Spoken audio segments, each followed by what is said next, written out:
দেশে রাজনীতি হয়, কেউ বা লন্ডনে বসে রাজনীতি করতেছে, কেউ বা ভারতে বসে রাজনীতি করতেছে। কথা বলেন ঠিক না বেঠিক? রাজনীতি করতে গেলে মানুষের সামনে আসা লাগবে, রাজনীতি করতে গেলে মানুষের সাথেই থাকা লাগবে। কথা বলেন ঠিক না বেঠিক? নবী দেখাইছেন ঘরে বসে রাজনীতি করা যায় না, নেতারাই এসি ঘরে থাকবার, কর্মী মার্কি মারবে, এ রাজনীতি বাদ দাও, এ রাজনীতি বাদ দাও, এ রাজনীতি বাদ দাও। নেত্রী একেবারে নিষ্পাপ, আর নিষ্পাপ বলেই পালাইয়ে যেতে হলো। যারা পাপী তারা দেশে রয়ে গেছে। খালেদা জিয়ার হয়তো একটা দুঃখ পাপ ছিল বলে খালেদা জিয়া পালাই যায়নি। এ কথা বলেন না কেন? তারপরে জামাতের নেতৃবৃন্দর অনেক পাপ ছিল বলে জামাত নেতৃবৃন্দ পালাই যায়নি। আর ওনারা নিষ্পাপ ছিল বলে উপরে চেয়ার থেকে শুরু করে মেম্বার পর্যন্ত পালিয়ে গেছে। সৃষ্টি করেছিলেন ফেরেশতা, তারপরে সৃষ্টি করলেন জিন জাতি, তারপরে সৃষ্টি করলেন আপনার আমার মানুষকে। কথা বলেন ঠিক না বেঠিক? ফেরেশতাদেরকে বললেন একটা মানুষের কঙ্কাল তৈরি করো। ফেরেশতারা কঙ্কাল তৈরি করলেন। এবার ফেরেশতারা বললেন আল্লাহ আমরা কোন পর্যন্ত বানাবো? আল্লাহ বললেন ঘাড় পর্যন্ত বানাও, গলা পর্যন্ত বানাও, গলার উপরে বানিয়ে না। ওটুক দায়িত্ব আমি আল্লাহর। ফেরেশতারা হাত বানালেন কাদা দিয়ে, পা বানালেন, ঠ্যাং বানালেন, তারপরে বুক বানালেন, সব বানালেন। আর এখান থেকে এইটুক বাকি রাখলেন। সব বানানো শেষ, আল্লাহ নিজে এবার চলে আসলেন বান্দার মাথার কাছে বসে বসে বসে বসে বসে বসে কোথায় চোখ দেওয়া লাগবে, কোথায় কান দেওয়া লাগবে, কোথায় ভুরু দেওয়া লাগবে, কোথায় গাল দেওয়া লাগবে, কোথায় গালের ভিতরে জিহ্বা দেওয়া লাগবে, এগুলো সব আল্লাহ নিজে কুদরতি হাতে তৈরি করেছে।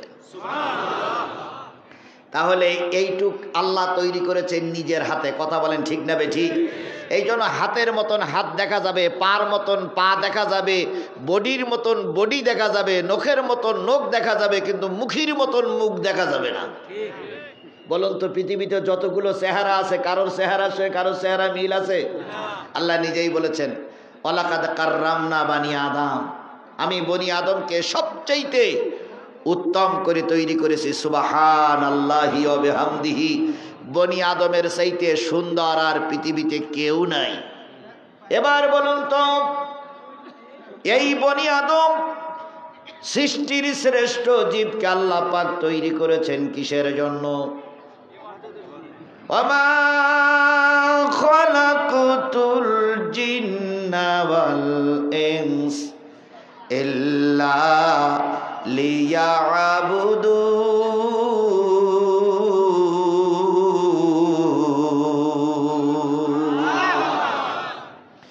জেনে নিও মানুষ, আমি তোমাকে নিজে কুদরতি হাতে তৈরি করেছি শুধুমাত্র গোলামি করার জন্য। তোমার এই মাথাটা তৈরি করলাম, চেহারাটা তৈরি করলাম, নাকটা তৈরি করলাম, কপালটা তৈরি করলাম। কারোর সঙ্গে কারোর মিল করে দিলাম না, সামঞ্জস্য করে দিলাম না। আমি আল্লাহ এক, তোমাকে এককভাবে তৈরি করেছি। দেখো তোমার মতন আর কেউ নাই। কথা বলে আপনার মতন আর কেউ নাই, বলে মানুষের মতন মানুষ, কিন্তু আসলে মানুষ একটা আলাদাই। পৃথিবীতে তার মতন আর কেউ হতে, এই যে সুন্দর করে তৈরি করলেন, শুধুমাত্র এই কপালটা তারির কাছে সেজদায় পড়বে, অন্য কারোর কাছে সেজদার জন্য মানুষকে এত সুন্দর করে তৈরি করা হয়নি। সেই আল্লাহ আপনাকে আমাকে 3.5 হাত বডির ভিতরে কত কোটি টাকা সম্পদ দিয়েছে বলেন তো? কত কোটি? একটা বাল্ব যার নাই, সেই একটা বাল্ব ফিট করতে গেলে কমপক্ষে 15 লক্ষ টাকা লাগে। একটা কিডনি যার নষ্ট হয়ে গেছে, একটা কিডনি ফিট করতে গেলে 12 লক্ষ টাকা লাগে। একটা চোখ নষ্ট হয়ে গেছে, ওই চোখটা ওখানে ফিট করতে গেলে 6 লক্ষ টাকা লাগে। তাহলে এরকম বাল্ব, চোখ, কান, নাক, মুখ, শিরা, উপশিরা, হৃৎপিণ্ড, মাথার ভিতরে ঘিলু, এই যদি হিসেব করা হয় কোটি কোটি টাকার মালিক আপনি। এগুলো কে দিলেন? আরো জোরে বলেন, এগুলো কে দিলেন? আপনি একটা ধনী মানুষ দেখে হিংসা করেন, ওর এই আছে সেই আছে, জেনে নিও মুসলমান, ওর সেইতে আপনি ভালো আছেন। বিশ্বাস নেই? ওর সঙ্গে একটু ঘুরে ফিরে দেখেন। ওর টাকার হিসেব করতে গেলে ঘুমায় না, তারপর ওর বউ ছেলে বিলিয়ে অন্যায় কাজ করতেছে, সেই হিসেব করতে করতে ওর ঘুমায় না। এরপরে যদিও ঘুম হয়, সারা রাত পেট ব্যথা করে, পেট ব্যথার পরে ঘুমের ওষুধ খেয়ে তারপর ঘুম পড়তে হয়। আপনার আমার ঘুমের ওষুধ খাওয়া লাগে না, খাইলাম একেবারে গলা পর্যন্ত, কম্বলটা মুড়ি দিয়ে ঘুম দিলাম। ঘুম যখন পড়ি তখন পাশের আরো 3 জন লোক ঘুমাতেই পারে না, এত জোরে নাক ডাকে, মনে হয় যেন ট্রাক চলতেছে। এরকম জোরে নাক ডাকে না ভাই? 2-1 জন পাশে শুতেই পারে না। বউটারে বলে আল্লাহ মরে না কে, এত জোরে নাক ডাকে, এত জোরে তো আরো 5 জনের ঘুম নষ্ট। আপনার আমার এত জোরে নাক ডাকে, পাশের লোক চোর আসলে বুঝতে পারবে এটা ঘুমাইছে।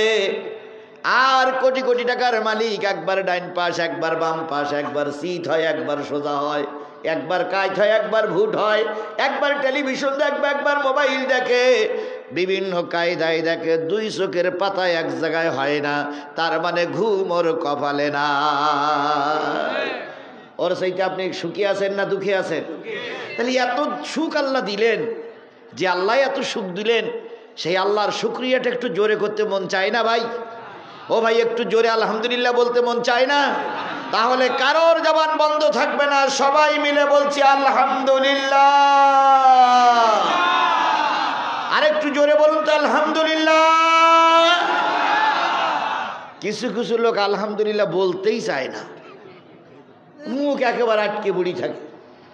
ভাই, কত লোকের জবান যে বন্ধ হয়ে গেছে তার কোনো ঠিক ঠিকানা নাই। এখান থেকে কয়েক মাস আগে এক বক্তা ওয়াজ করতেছিলেন, ওয়াজ করতে করতে হঠাৎ করে জবান বন্ধ হয়ে গেছে। পীরপন্থী এক বক্তা ওয়াজ করতে করতে জবান বন্ধ হয়ে গেছে। তো উনি ইশারা করে বলতে তোর পানি দাও, পানি দেওয়া হলো। তারপরে বললেন চা দাও, চা দেওয়া হলো।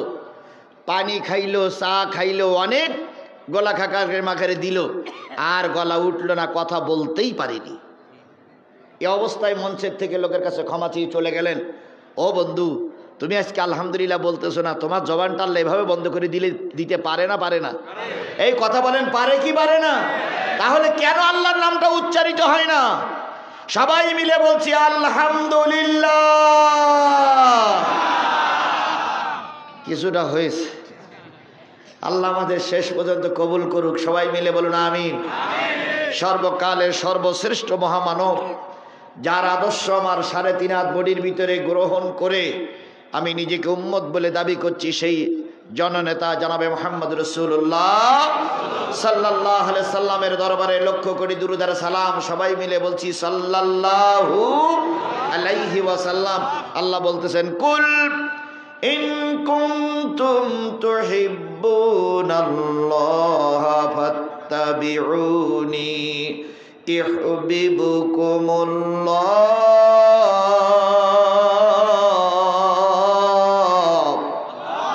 ওয়া ইয়াগফির লাকুম যুনুবাকুম আল্লাহু গফুরুর রহিম।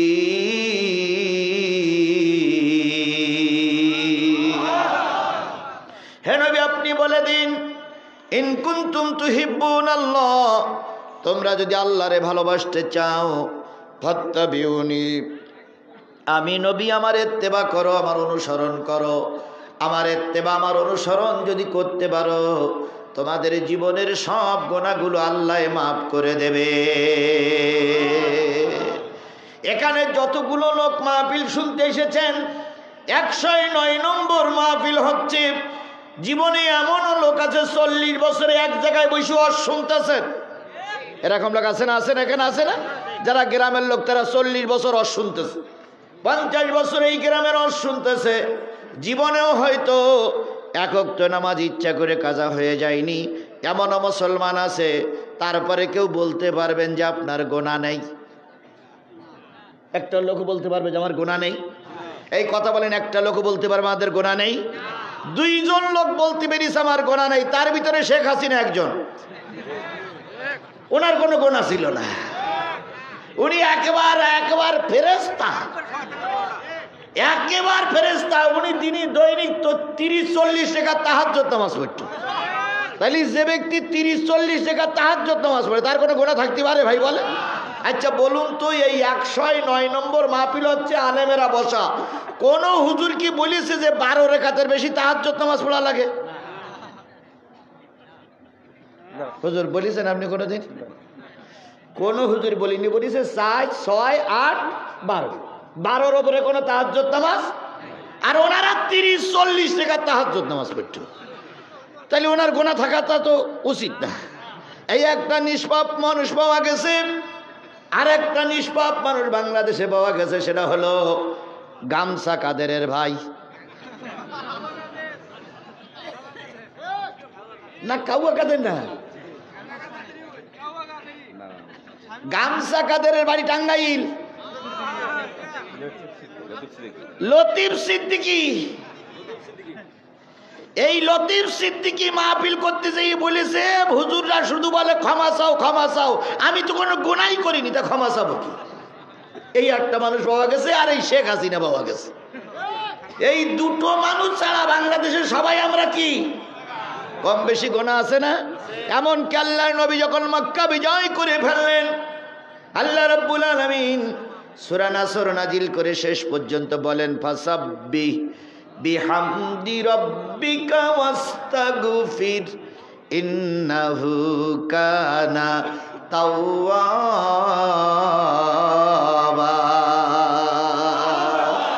ওগো নবী, আল্লাহর নামে তাসবিহ পড়ুন, ফাসাব্বিহ বিহামদি, আল্লাহর প্রশংসা করুন, রব্বিকা ওয়াস্তাগফির, তোমার রবের কাছে ক্ষমা চাও, নিশ্চয়ই তিনি ক্ষমাশীল এবং দয়ালু। তাহলে আল্লাহ বললেন নবী তোমার দলবল নিয়ে ক্ষমা চাও, তাহলে আল্লাহ নবীকে ক্ষমা চাইতে বললেন। সেই ক্ষেত্রে আওয়ামী লীগরা বলে আমাদের নেত্রী একেবারে নিষ্পাপ, আর নিষ্পাপ বলেই পালিয়ে যেতে হলো, যারা পাপী তারা দেশে রয়ে গেছে। খালেদা জিয়ার হয়তো একটা দুঃখ পাপ ছিল বলে খালেদা জিয়া পালাই যায়নি, এ কথা বলেন না কেন? তারপরে জামাতের নেতৃবৃন্দর অনেক পাপ ছিল বলে জামাত নেতৃবৃন্দ পালাই যায়নি, আর ওনারা নিষ্পাপ ছিল বলে উপরে চেয়ার থেকে শুরু করে মেম্বার পর্যন্ত পালিয়ে গেছে। আওয়ামী লীগের টিকিটে যে কটা ছিল সব কটা চলে গেছে, একটাও নাই। এমনকি ওদের দালালি করে যারা ইমামতি করত সেই ইমাম পর্যন্ত নাই। বাংলাদেশের এই 53 বছর ইতিহাসে এরকম কেউ দেখিনি। খালেদা জিয়া হেরে গেল কিন্তু দেশ ছেড়ে যায়নি, এরশাদ সাহেব স্বৈরাচার ছিল, দেশ ছেড়ে যায়নি। জামাত ইসলামের নেতারা যুদ্ধাপরাধী মামলা নিল, রাজাকার হইল, ফাঁসিতে গেল, দেশ ছেড়ে চলে গেল না। আরে নাই, এত মানুষ কন্যা দিয়ে এক ধাক্কায় পালিয়ে চলে গেছে।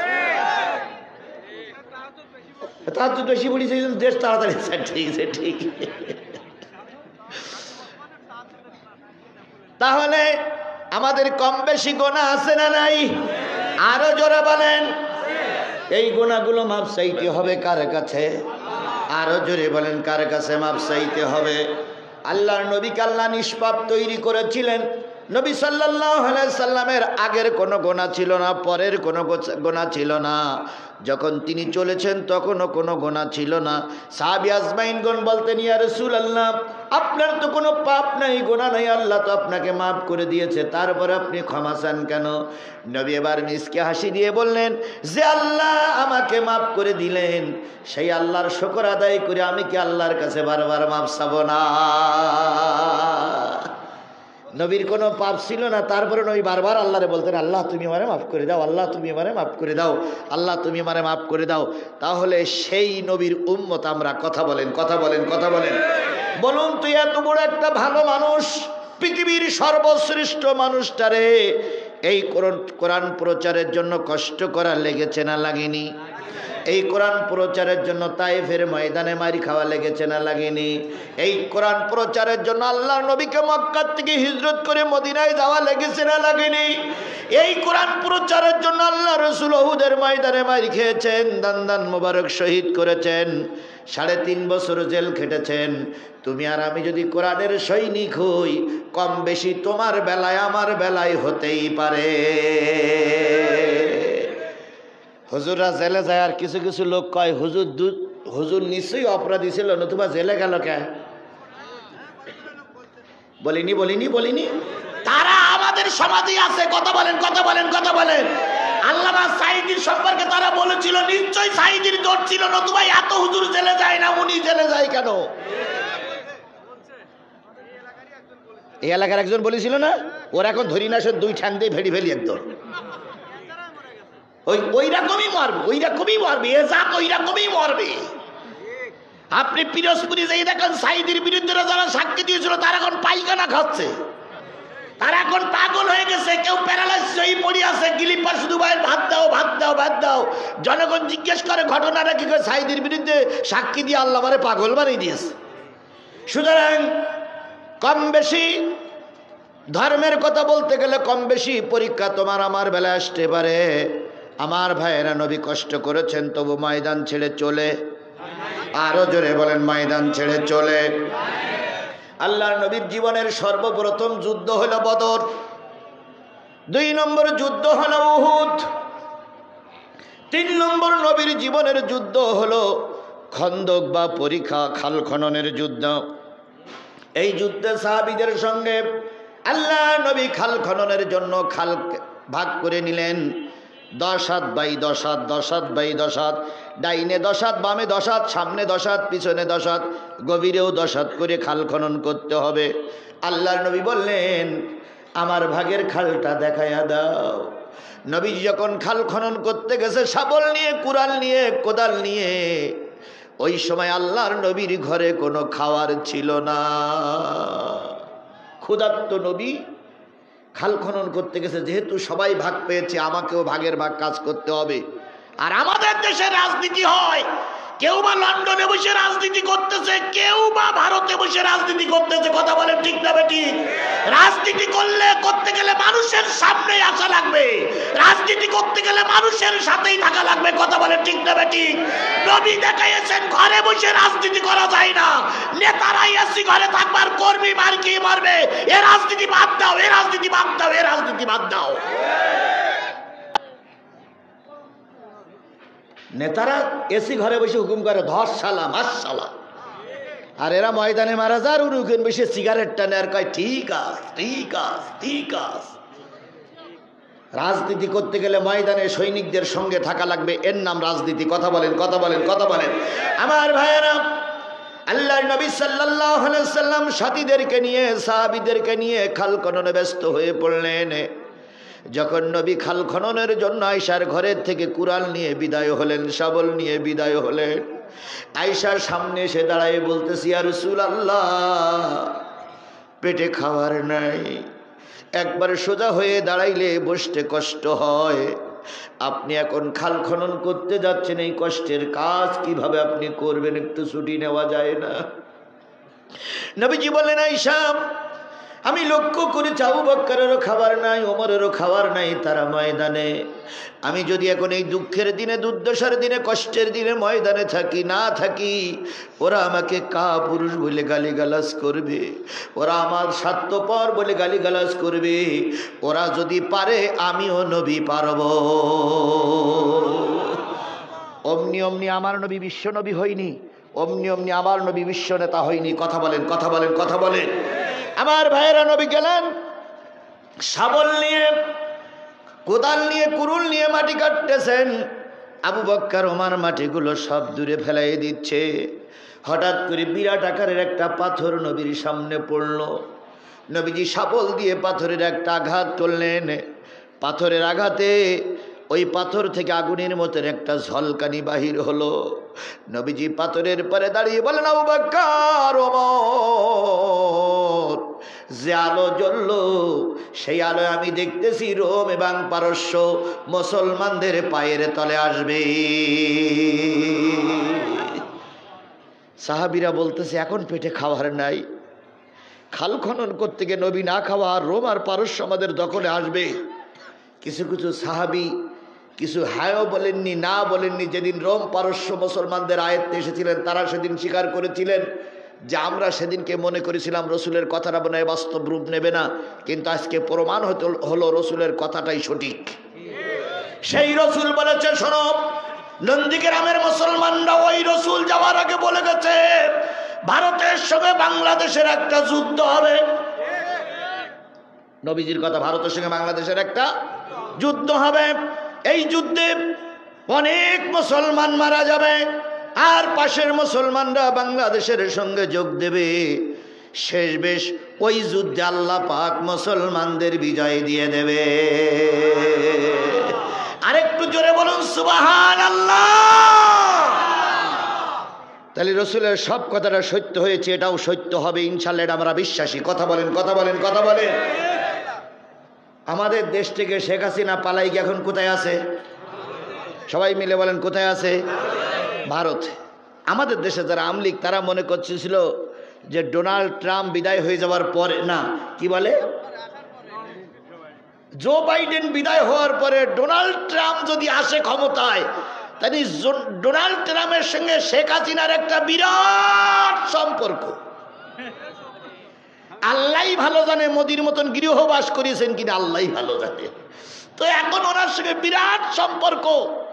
তাই গতকালকে পর্যন্ত আওয়ামী লীগের লোকেরা বিরাট আনন্দিত ছিল যে ডোনাল্ড ট্রাম্পের সঙ্গে মোদির সাক্ষাৎ হবে, বাংলাদেশ নিয়ে একটা দারুণ মেসেজ দেবে।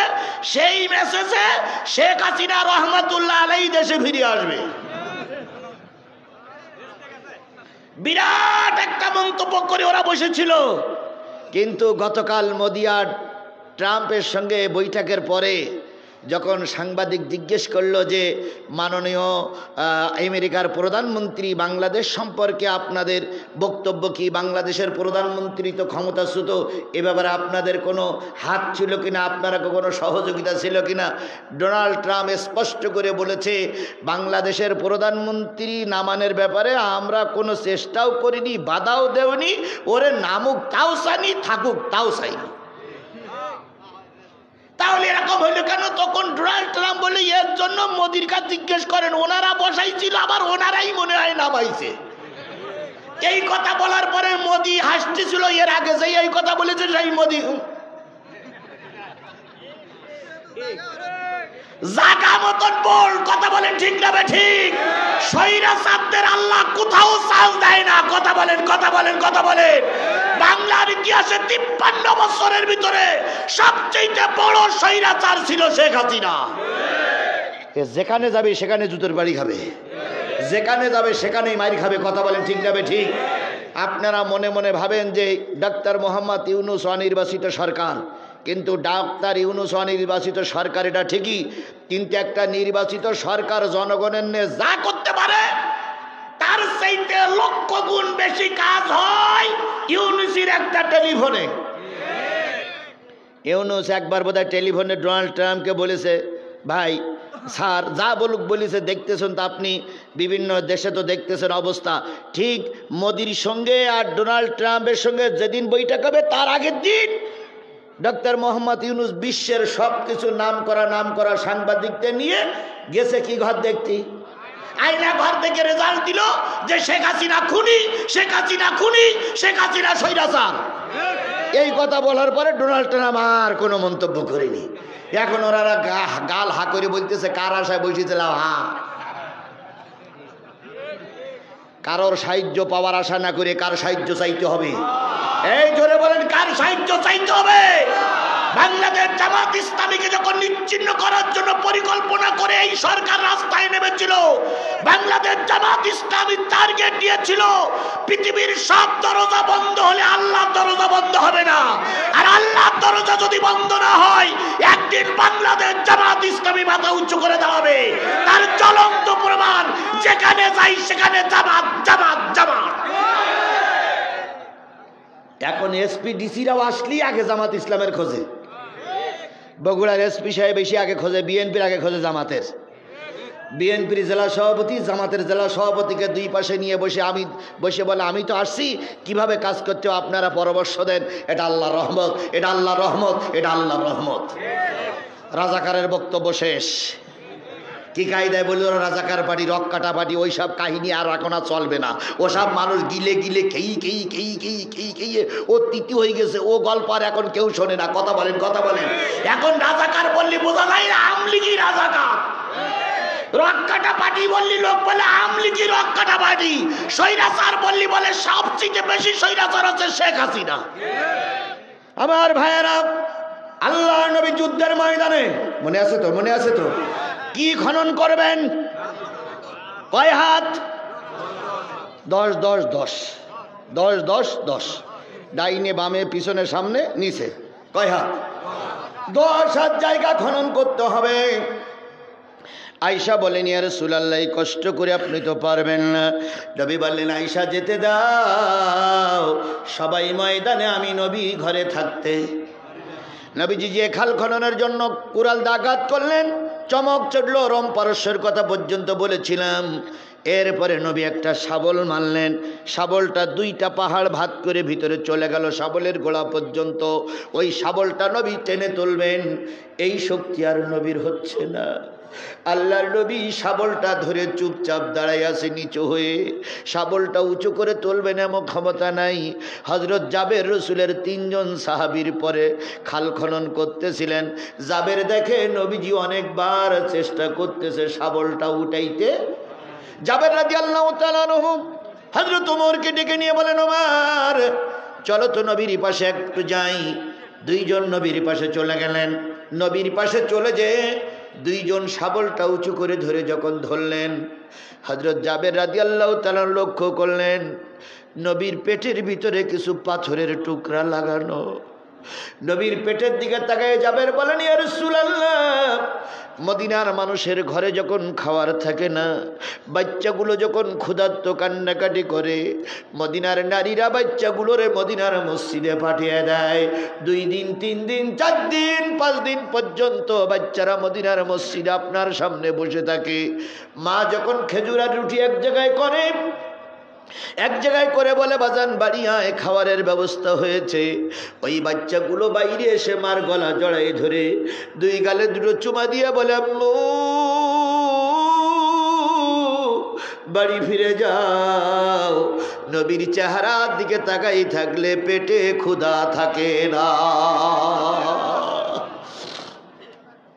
হযরত আয়েশা বর্ণনা করেছেন, নবী গভীর রজনীতে যুদ্ধের ময়দান থেকে সমাজের কাজকর্ম শেষ করে বাড়ি আসতেন।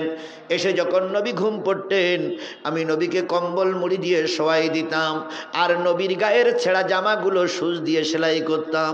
ঘরে লণ্ঠন জ্বালানো থাকতো, কখন জানি লণ্ঠনের তেল ফুরায় গেছে, লণ্ঠনটা নিভে গেছে, আমার হাতের সুচ পড়ে গেছে। আমি চিন্তা করছি নবীর এখনো তো কাপড়গুলো সেলাই করা হয়নি, কালকে রাজ দরবারে এই কাপড় কি করে পরে যাবেন। আমি চিন্তা করতাম কিভাবে সুচটা খুঁজে পাই, কিভাবে নবীর ছেঁড়া জামাগুলো সেলাই করি। এমন সময় মনের ভিতরে কৌতূহল আসতো, রসুলের চেহারার থেকে কাপড়টা সরাইয়া দাও। আমি রসুলের চেহারার থেকে কাপড়টা সরাইয়ে দিতাম। রসুলের চেহারার থেকে কাপড়টা সরাই দিলে যে আলো হয়েছে, ওই আলোয় আমি আমার হারানো সুচ খুঁজে পেয়েছি। সেই নবীর পেটে কি বাধা, পাথর বেঁধে পাজামার গিরেটা শক্ত করে বেড়েছে, খালি জায়গায় গিরে দেওয়া যাচ্ছিল না। হযরত জাবের বলেন, ইয়া রাসূলুল্লাহ, এই অবস্থা কেন? নবীজি জাবেরের গালে চুমা দিয়ে বললেন, জাবের রে, কাজ করো, এখন ব্যাখ্যা চেয়েও না। না না না, আপনার কষ্ট দেখে আমরা সহ্য করতে পারি না, কি হয়েছে বলুন। নবীজি বললেন, জাবের, ঘরে কোনো খাবার নাই। তাই ক্ষুধার্ত নবী, আমি আসছি যুদ্ধের ময়দানে, পেটের ভিতরে অনেকটা গর্ত, এই গর্তগুলো ভরাট করার জন্য পাথর দিয়ে বেঁধে রেখেছি। হযরত জাবেরের কলিজার ভিতরে আগুন ধরে গেল। জাবের বলেন, ইয়া রাসূলুল্লাহ, আমাকে একটু ছুটি দিবেন, আমি একটু বাড়ির থেকে ঘুরে আসি, অল্পক্ষণের ভিতরে আসবো। নবী বললেন, জাবের তাড়াতাড়ি ফিরে আসবা। জাবের যে স্ত্রীরে বলেন, আমার সহধর্মীর স্ত্রী, যেই নবীর চেহারার দিকে তাকাই থাকলে মানুষের পেটে ক্ষুধা থাকে না, যেই নবীর চেহারার দিকে তাকাই থাকলে মানুষের চেহারার পরিবর্তন হয়ে যায়, যেই নবীর চেহারা দেখলে কাফের মুসলমান হয়, সেই নবীর ঘরে কোনো খাবার নাই। তুমি কি পারবে কোনো খাবার জোগাড় করতে? জাবেরের স্ত্রী বললেন, স্বামী আমার, ঘরে যে আটা আছে সেই আটা দিয়ে যদি রুটি বানাই 3 জন লোকের পেট পুরে খাওয়ানো যাবে, আর বাড়িতে একটু গোশত আছে, গোশতটুকু রান্না করলে 3 জন লোক খেতে পারবে। জাবের স্ত্রীকে বললেন, স্ত্রী তাই তৈরি করো, নবীর চেহারা দেখলে আমি মোটো সহ্য করতে পারি না। রুটি তৈরি হলো, গোশত রান্না হলো। জাবের জি নবীজির কানে কানে বলেন, ইয়া রাসূলুল্লাহ, আমার বাসায় আপনার আজকে দুপুরবেলা একটু খাওয়ার দাওয়াত। নবীজি সোজা হয়ে বললেন, জাবের বাসায় কি আয়োজন করেছো? জাবের বলেন, ইয়া রাসূলুল্লাহ, জবের রুটি আর একটু গোশতের ব্যবস্থা করেছি। নবী বললেন, কয়জনের ব্যবস্থা করেছো? কয়, ইয়া রাসূলুল্লাহ 3 জন। 3 জন পেট পুরে খেতে পারবেন আপনি, আবু বকর আর ওমর। আর যদি সাথে আর 2-1 জনের নেন তাহলে আরো 2-1 জনের নেওয়া যাবে, কিন্তু বেশি লোক নিলে কিন্তু সংকলন হবে না। নবী বললেন, জাবের বাড়ি যাও, যেয়ে বলো তোমার স্ত্রীকে বলো আজকে 3000 সাহাবী তোমার বাড়ি দুপুরবেলা দাওয়াত। কয় হাজার? আয়োজন হয়েছে কয়জনের? 3 জন পেট পুরে খেতে পারবে। আজ যদি কম কম খায় তাহলে 10 জন খেতে পারবে, সেখানে আসবে কয়জন? 3000। জাবের থমকে দাঁড়াই গেলেন। নবীজি বললেন, দাঁড়ালে কেন? কয়, ইয়া রাসূলুল্লাহ, বাড়িতে কতটুকু খাদ্য আছে আমি জানি, 3000 মানুষের সম্ভব নয়। নবীজি বললেন, জাবের বাড়ি যাও, আমিও যেমন না খাওয়া ওরাও তেমন না খাওয়া, ওরা আমার উম্মত, ওরা আমার পার্টির লোক, ওদেরকে রেখে আমি একা একা দাওয়াত খেতে যাব, এটা নেতার চরিত্র নয়। তাহলে নেতা তারাই যারা কর্মীর সঙ্গে মিলেমিশে থাকে। নেতা কখনোই আমেরিকায় বসে হুকুম করে ওখানে এসির বাতাস খেতে পারে না।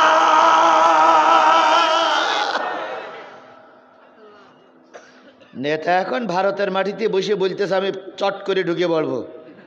তা তুমি গিলে কেন? তুমি গিলে কেন? তোমরা না জীবনে পালাও না, তো পালাইয়ে কেন? তোমার যেটি বললো কেটা? বলুন তো, আমরা কেউ বলেছিলাম যে তুই ভারতে চলে যাও? বলেছিলাম? তবে সাইদির একটা ভবিষ্যৎবাণী ছিল, অত্যাচার বন্ধ করো, জুলুম বন্ধ করো, নতুবা এমন একটা সময় আসবে পালানোর জন্য ইঁদুরের গর্ত খুঁজে পাবা না। আমাদেরকে মৌলবাদ মৌলবাদ বলে গালিগালাজ দিও না। মৌলবাদীরা যদি গাছের গোড়া ধরে নাড়া দেয়, মামুর বাড়ি দিল্লিকে বলবা আর আসতে পারবে না। এটা আল্লামা সাইদির ভবিষ্যৎবাণী ছিল। কথা বলেন ঠিক যাবে? ঠিক।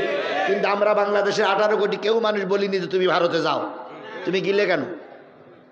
গিলে কেন? আবার এখন বলছে চট করে ঢুকে বলবো আসবা কেন? তোমার ডাকতেস কেটা? কেটা ডাকতেছে? কেটা ডেকে সেই একটু দেখাই দাও দিন দেই, আমরা একটু দেখিয়ে দিই তোমার কেটা ডেকেছে।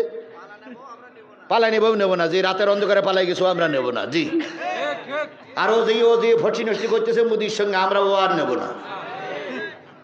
আগে গতকালকে দেখলাম মুদির সঙ্গে ফষ্টি নষ্টি করি একটা বাচ্চা বানাই ফেলেছে। এটা সঠিক না, মানে ওই ফেসবুক ফেসবুকওয়ালারা বানাইছে, বানাইয়ে বাচ্চাটারে মাঝখানে দিয়েছে, আর এক পাটে দিয়েছে শেখ হাসিনার, আর এক পাটে দিয়েছে মোদির। এইবার বলতেছে যে আমাদের 2 জনের ফসল।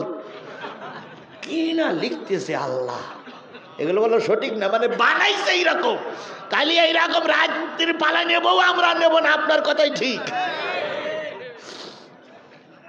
তাহলে নেতা যারা হয় তারা জনগণের সাথেই থাকে। কথা বলেন ঠিক না ঠিক? যারা নেতা হয় তারা বিপদের মুখে কর্মীদেরকে ময়দানে ফেলাইয়ে পালাইয়ে যায় না। জেল খাটিয়ায় খাটবো, জেল খাটিয়ায় খাটা লাগবে, কিন্তু কর্মীদের ময়দানে ফেলে চলে যাবে না, এর নাম নেতা। আল্লাহর নবী না খাওয়া তারপরে কর্মীদের সাথেই আছে, এর নাম নেতা। কথা বলেন, কথা বলেন, কথা বলেন, কথা বলেন। বাংলাদেশ জামাত ইসলামের নেতারা ফাঁসিতে ঝুলেছে, মার খেয়েছে, মামলা কেটেছে, শিবিরের ছেলেরা রাজপথে গুলি হয়েছে, ময়দান ছেড়ে পালাই যায়নি। তাই তো তোমাদের হাতে এখন দেশের ক্ষমতা আসার একটা পরিবেশ তৈরি হয়েছে। সুবহানাল্লাহ। আজ হোক, কাল হোক, 1 বছর পরে হোক আর 2 বছর পরে হোক, সাদা কাগজে লিখে রাখো, একদিন টুপিওয়ালারা এদেশের মস্তক দখল করবে। টুপিওয়ালারা একদিন জাতীয় সংসদের নেতা হবে। যতই গালিগালাজ তিরস্কার করো, পার্টি খাইতে পারবা না, পারবা না, পারবা না। ওনারা বলেছে 41 সাল, আর এখন আমাদের কিছু লোক বলতেছে আমরা 2-3 পিরিয়ড 1 লাখ আর থাকবো। তাহলে ওনারা বলেছে 41 আর এনারা বলতে 3 পিরিয়ড, তাহলে তো সমান সমান হয়ে গেল। হ্যাঁ ভাই, হয়ে গেল না? বাংলাদেশ জামাত ইসলাম হুজুররা ওসব পিরিয়ড টিরাট গুনতেছে না। হুজুরদের জন্য দোয়া, একটা বারের জন্য ইসলামপন্থীরা ক্ষমতায় যাক। কয়বার? একবারের জন্য, একবারের জন্য ইসলামপন্থীরা ক্ষমতায় যাক। এটাই হলো বাংলাদেশের 18 কোটি মানুষের চাওয়া পাওয়া। কথা বলেন ঠিক না ঠিক? আমরা 53 বছর অনেক রাজনৈতিক দল দেখেছি, একটা বার হুজুরদের দেখতে চাই। একটা বারে আর কি ক্ষতি হবে ভাই? একটা বারে কি ক্ষতি হবে? মার কাছে এসে বলতে, মা আমি বলে বিয়ে করিস, তা কি এমন যে হবে নি? তা মা বলতেছে কোন জায়গায়? ওই শেরপুর। তো বলছে শেরপুরিতে আগে একটা ছিল। তা বলতে থাকে এবার একটা বিয়ে করেছি।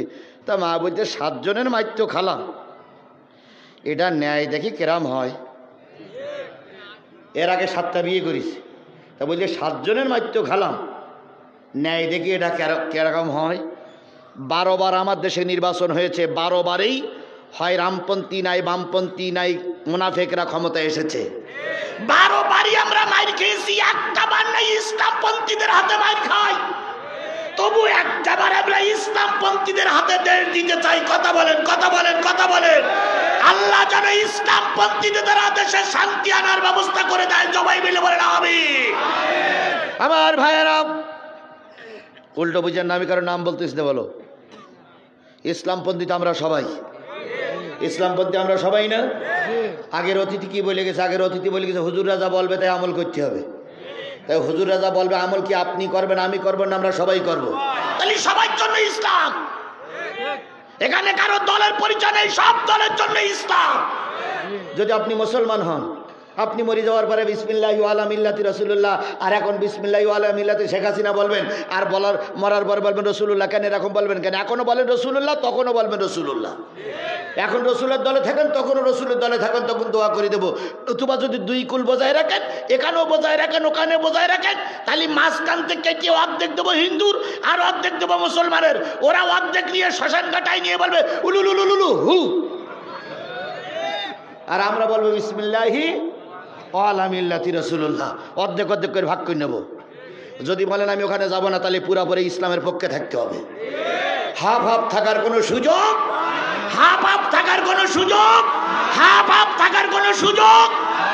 হয় আপনি প্রকৃত হিন্দু নাই প্রকৃত মুসলমান, দুটোর একটাই থাকতে হবে। হয় বলেন আমি হিন্দু, আপনার ব্যাপারে আমার কোনো ফতোয়া নেই, নাই বলেন আমি মুসলমান, আপনার ব্যাপারে কোনো ফতোয়া নেই। আপনি ডাইরেক্ট বলবেন আমি মুসলমান, নাই ডাইরেক্ট বলবেন আমি হিন্দু। আমি হাফ মেনে নেব না। কথা কি বুঝতে পেরেছেন? আপনার কথা কি বুঝতে পেরেছেন? আল্লাহ নবী খাল খনন করতেছেন, মনে আছে তো? হযরত ওমর রাদিয়াল্লাহু তাআলা আনহু, জাবের রাদিয়াল্লাহু তাআলা আনহু যখন শাবলটা উঠালেন, নবী বললেন যাও 3000। বলুন তো, যে ব্যক্তি দাওয়াত করেছে ওর প্রাণের ভিতরে পানি আছে? হায় হায় হায় হায়, কয় হাজার?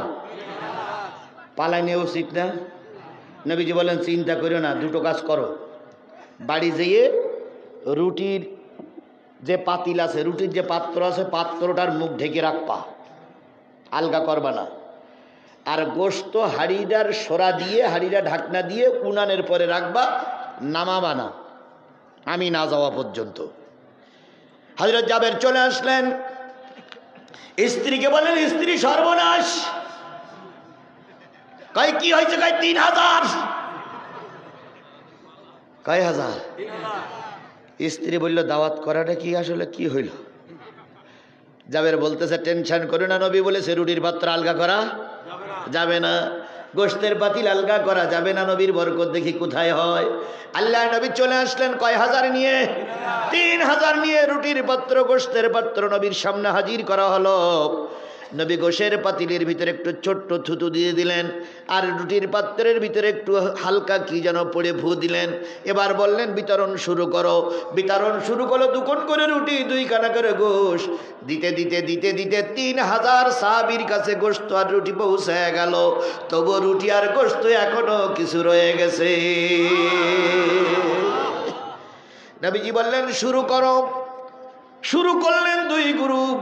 শুরু করার পরে খাওয়া দাওয়ার পরে নবীজি বললেন, ও জাবের, টেনশন নিও না, যদি আল্লাহ বরকত দেয় অল্পতে অনেক বিস্তর হতে পারে। তাহলে যে নবীর হাতের ইশারায়, যে নবীর মুখের থুতুর বরকতে 3 জন লোকের মানুষ 3000 লোকে খাইলেন, সেই নবী আমার নবী। কথা বলেন ঠিক না বে ঠিক? সেই রসুল আমার রসুল, সেই পয়গম্বর আমার পয়গম্বর, সেই নবী হলো আমাদের বিশ্ব নবী। সেই নবীর নাম শোনার পরে দুরূদ শরীফ পড়া দরকার আছে না নাই? কারোর জবান বন্ধ থাকবে না, সকলে মিলে বলছি সাল্লাল্লাহু আলাইহি ওয়াসাল্লাম। বন্ধুগণ, আমার বক্তার পরে, আমার বক্তৃতার পরে আর একজন শেষ বক্তা আছে, নাম জানেন? এটা আমার, ওটা আপনার না। নাম জানেন সে বক্তা? বলেন তো। হযরত তাবারক আলী নাকি? তাবারক আপনাদের জন্য অপেক্ষা করতেছে। ইনশা ইনশা ইনশা। তাহলে তাবারক যদি নিতে চান সকাল সকাল চলে আসেন। এই মাহফিলটার নাম হচ্ছে ইসালে সওয়াব। কি মাহফিল? ইসালে সওয়াব মানে কি বলেন তো? হুজুর আছে পাশে বসে, ইসালে সওয়াব। হুজুর আপনি একটুখানি যদি পিছনে নিতে পারতেন তাহলে এই লোকগুলো দেখতে সুবিধা হতো। একটুখানি, হ্যাঁ জি জি, এগুলো আমার শ্রোতা। জি, ইসালে সওয়াব মানে কি? খাওয়া। ইসালে সওয়াব মানে খাওয়া আছে না, ইসালে সওয়াব মানে খাওয়া নেই। ইসালে সওয়াব মানে হচ্ছে, সওয়াব মানে নেকি, আর ইসালে মানে পৌঁছানো। ইসালে মানে কি? আর সওয়াব মানে নেকি। নেকি পৌঁছানোর অনুষ্ঠানটার কি বলা হয়? ইসালে সওয়াব। তার মানে এই মাহফিলে নেকি পৌঁছানো হবে কাদের জন্য? শেখ হাসিনার জন্য। তাহলে কার জন্য? যারা কবরে গেছে। কবরে গেছে কারা? নিজের বাবা, নিজের মা, দাদা দাদি, নানা নানি, শ্বশুর শাশুড়ি কবরে শুয়ে আছে। বছরে একবার যখন ইসালে সওয়াবের মাহফিলের অনুষ্ঠান আসে, কবরবাসীরা খুশি হয়ে যায়। তারা গদগদ আনন্দ করে একজন আর একজনের ডেকে বলে, খোকারে, ও ফেরেশতা, আজকে একটু আযাব দিয়ে নাও, কালকে আর আযাব দিতে পারবে না। ফেরেশতারা তখন বলে, এত খুশি হয়েছো কেন? তোমার কবরের আযাব কি করে বন্ধ হবে তুমি বুঝলে?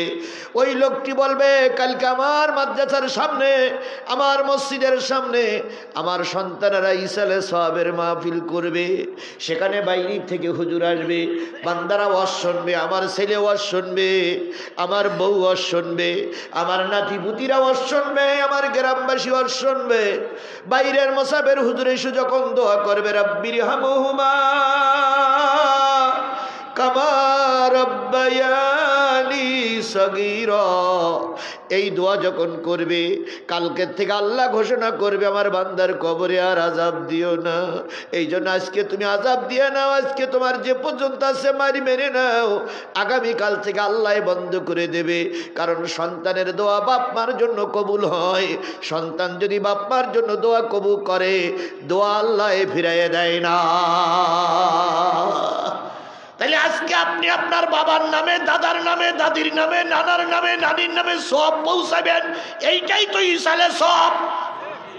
কি এখনো যারা আসেন নাই, এখনো যারা দোকানে বসে আছে, এখনো যারা বাড়িতে বসে আছেন, তোমরা নাফরমান বান্দা।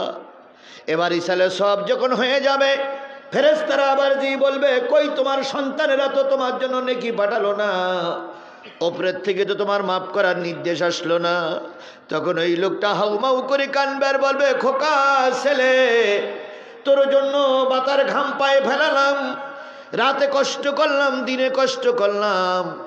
তোর যখন জ্বর ছিল, অসুখ ছিল, সারা রাত জেগে জেগে তোর মাতার কাছে বসে খেদমত করেছি। তুই লেখাপড়া শিখতে পারিস নাই, কত টাকা পয়সা লোকের কাছে ধার দেনা করেছি। তোর বসার জায়গাটার জন্য কত ইট কিনলাম, বাড়ি কিনলাম, গাড়ি করে দিলাম। এখন সব ছেলেরা দোয়া করল, তুই দোয়া করলি না। আমি কবরে বসে বসে দোয়া করতেছি, আল্লাহ তোর সংসারে অশান্তি দিক, আল্লাহ তোর সংসারে গজব দিক, আল্লাহ তোর সংসারে মহামারী দিক, আল্লাহ তোর সংসারে রোগ ব্যাধি দিয়ে ভরপুর করে দিক। তাহলে আজকের এই মাহফিলের পরে কারোর কবরের আযাব মাফ হবে, আর কেউ বা কবরে বসে বসে আরো জোরে জোরে কানবে। আপনারা কি পিতামাতার কান্না দেখতে চান না মাপ দেখতে চান?